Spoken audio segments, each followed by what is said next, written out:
Meron po tayong nakaambang na House Bill number 10423, no?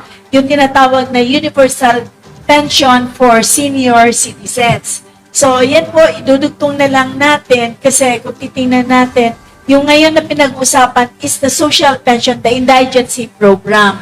Pero yung Universal Social Pension, pangkalahatan po yon. Pag ikaw ay umabot ng 60 and beyond, ikaw po ay magkukwalify.